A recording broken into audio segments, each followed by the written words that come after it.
नाजरीन, इस वक्त हम वही टंडो बागों के इस रिलीफ कैंप में मौजूद हैं।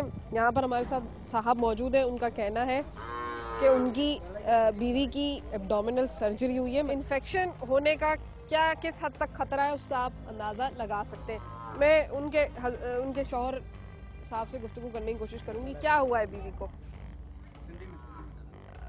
लेडीज के सूर पंद्रह कुख में हाँ, तकलीफ तमाम घणी है। डॉक्टर असां घर को भी कोन आका कहाँ गए थे ऑपरेशन के लिए? ऑपरेशन के साल काम थी हुए। क्या क्या कह रहे हैं ये कह रहा है कि 1 साल हो गया है ऑपरेशन के, ये? अभी इधर कोई डॉक्टर ऐसा नहीं है उसको इलाज करो। अच्छा, तो मतलब तकलीफ अभी तक मौजूद है। अच्छा, चले आए गुफ्तगू करते हैं ख़वातीन से। यहाँ पर उस साहिबा से जिसका ऑपरेशन हुआ है कि उनकी क्या सूरत हाल है। इस वक्त बच्चे जो जानवरों का फजला है उसके बीच ही में घूम रहे हैं और आप देख सकते हैं नाजरीन के चादरें यहीं पर बिछा ली हैं। खुला आसमान है और ये लोगों के बिस्तरे हैं। यहाँ ये मासूम बच्चे सोते हैं। अब ये जो एक कैंप बनाया गया है, आप देख सकते हैं कि ये एक प्लास्टिक का सा कैंप है।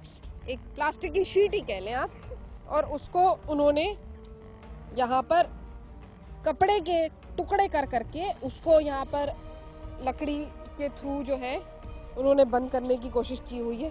ये देखें नाजरीन, और इसके अंदर लोगों का कमरा है, लोग यहाँ रह रहे हैं। अंदर जाने की कोशिश करती हूँ मैं। नाजरीन, आप देख सकते हैं कि इस प्लास्टिक की शीट के नीचे ये साहिबा मौजूद है और उनके घर वाले का कहना है कि उनकी दिमागी हालत भी इस वक्त सही नहीं है, ना वो गुफ्तगू कर पा रही हैं। बीमारी की तकलीफ़ में इतनी ज़्यादा है कि उससे कोई बात नहीं हो पा रही है। अब आप अंदाज़ा कर सकते हैं कि ये खुला फर्श है, एक बच्चा इस झूले के अंदर सो रहा है, 2 छोटे यहाँ पर मौजूद हैं। उस औरत का दिमाग नहीं चल रहा, वो बीमार है, जानवर साथ ही बंद है और इंतहाई गलाजत है, इंतहा से ज़्यादा। कोई इंसान शायद सोच नहीं सकता कि इस हालत में कैसे रह सकते हैं। तो आप अंदाज़ा कर सकते हैं कि ज़िंदगी किस चीज़ का नाम है, कुदरती आफात क्या चीज़ होती है और उनसे नबराजमा होना कितने बड़े दिल का काम है, कितनी हिम्मत का काम है।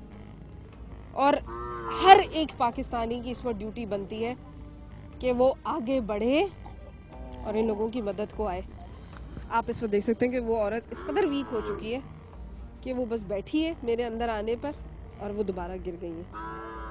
उसमें इतनी ताकत नहीं है कि वो गुफ्तगू कर सके और उसके घर वालों का कहना है कि उसका दिमागी तवाज़ुन भी अब सही नहीं रहा है।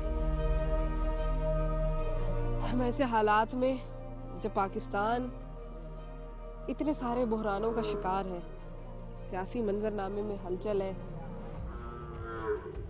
दुनिया का हर मुल्क अपनी जंग शायद पाकिस्तान के अंदर लड़ रहा है और पाकिस्तान दहशतगर्दी की जंग भी लड़ रहा है और साथ ही ये कुदरती आफात मौजूद है, तो एक आम पाकिस्तानी क्या करे, कैसे ज़िंदगी गुजारे। नाज़रीन, मज़ीद इलाके को कवर करने की कोशिश करेंगे, आगे जाने की कोशिश करेंगे, आपको शगाफ दिखाने की कोशिश करेंगे। मेरे साथ रहिए।